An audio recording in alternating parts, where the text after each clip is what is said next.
বিজ্ঞান আৰু প্ৰযুক্তিৰ দিশত বহনক্ষম বিকাশ শীৰ্ষক এখন ৰাষ্ট্ৰীয় ভিত্তিক অভিৱৰ্তন আজিৰে পৰা অৰ্থাৎ 9 ছেপ্টেম্বৰৰ পৰা দুদিনীয়া কাৰ্যসূচীৰে কোকৰাঝাৰ বিজ্ঞান মহাবিদ্যালয়ৰ নীলকমল ব্ৰহ্ম সোঁৱৰণী প্ৰেক্ষাগৃহত অনুষ্ঠিত হয়।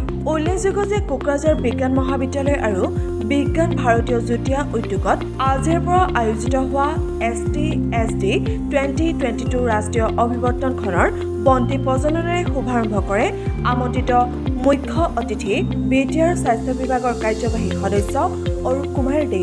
অনুষ্ঠানত বিশিষ্ট অতিথি হিচাপে বড়োলেণ্ড বিশ্ববিদ্যালয়ৰ উপাচাৰ্য ডক্টৰ লাইশ্যাম লাড্ডু সিং, নিৰ্দিষ্ট বক্তা হিচাপে IITৰ বেনাৰত প্ৰফেচৰ দেৱেন্দ্ৰ মোহন, NTPCৰ বঙাইগাঁৱৰ অতিৰিক্ত সাধাৰণ প্ৰবন্ধক পৰেশ মাথুৰ, বড়োলেণ্ড বিশ্ববিদ্যালয়ৰ প্ৰফেচৰ হিল্লুল জ্যোতি সিংহ, কোকৰাঝাৰ বিজ্ঞান মহাবিদ্যালয়ৰ অধ্যক্ষ ৰামানন্দ সিংসা, উপাধ্যক্ষ ডক্টৰ শৰ্মিষ্ঠা চক্ৰৱৰ্তী, গুৱাহাটী ধ্ৰুৱজ্যোতি শৰ্মা উপস্থিত থাকে। আমাৰ স্থানীয় লোকসকলে এষ্টাব্লিছ কৰোঁতে এটা ভিছন ৰাখিছিলে যে আমি ছায়েন্স এডুকেশ্যনত এই এৰিয়াটোত এক্সেলেঞ্চ আনিম। আৰু বৰ্তমানৰ যি পৃথিৱীৰ সমস্যা চলি আছে তাতে ছাষ্টেইনেবিলিটিৰ ওপৰত বহুতো প্ৰশ্ন আহি আছে। এখন ছায়েন্স কলেজ হিচাপে আমি ছ'চাইটিক এটা মেছেজ দিব বিচাৰোঁ যে সকলো ক্ষেত্ৰতেই ছাষ্টেইনেবিলিটিৰ কথাটো আমি চিন্তা কৰিব লাগে। উদাহৰণস্বৰূপে প্লাষ্টিক যেতিয়া আৰম্ভ কৰিছিলে তেওঁক নবেল প্ৰাইজ দিয়া হৈছিলে, আৰু সেই প্লাষ্টিকৰ সমস্যাই পৃথিৱীখনক আজি আমাৰ কি কৰিছে।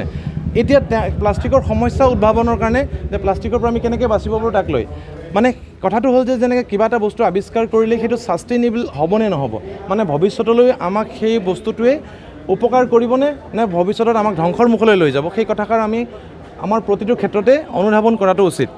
তো এই ক্ষেত্ৰত আমাৰ যিমানবোৰ উদ্ভাৱন হৈ আছে বা ইন'ভেশ্যন বা ডিছকভাৰ যি নকওঁ আমি, সেইবোৰ আমাৰ ছায়েন্স এণ্ড টেকন'লজিৰ দ্বাৰাই হৈ আছে। আৰু ছায়েন্স এণ্ড টেকন'লজিয়ে বৰ্তমানৰ পৃথিৱীৰ উন্নতিত এক বিশেষ ভূমিকা পালন কৰে। সেইকাৰণে sustainability in science and technology বা science and technology for sustainable development, এইটো এটা বহুত ডাঙৰ এটা ইম্পৰ্টেণ্ট বিষয় বৰ্তমান পৃথিৱীৰ সন্মুখত থিয় হৈ গৈছে। আৰু আমাৰ ৰিচাৰ্চাৰসকলে, আমাৰ প্ৰফেচৰসকলে বিভিন্ন ইনষ্টিটিউটৰ, আমাৰ ষ্টুডেণ্টসকলেও এই ছাষ্টেইনেবল ছায়েন্স এণ্ড টেকন'লজিৰ ওপৰত কাম কৰি আছে।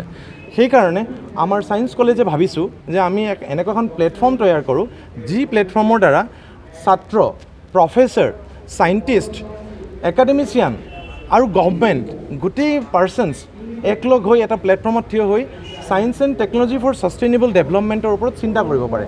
তেওঁলোকে কি কৰি আছে ছায়েন্স এণ্ড টেকন'লজিৰ কাৰণে বা ছাষ্টেইনেবিলিটিৰ কাৰণে, তেওঁলোকৰ ৰিচাৰ্চত কেনেধৰণৰ তেওঁলোকে পদ ৰাখিছে বা তেওঁলোকে কি কি পইণ্টছ কনচিডাৰ কৰিছে।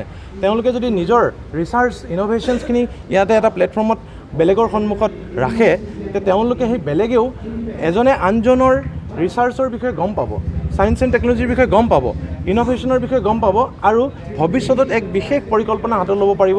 Bureau report, news today.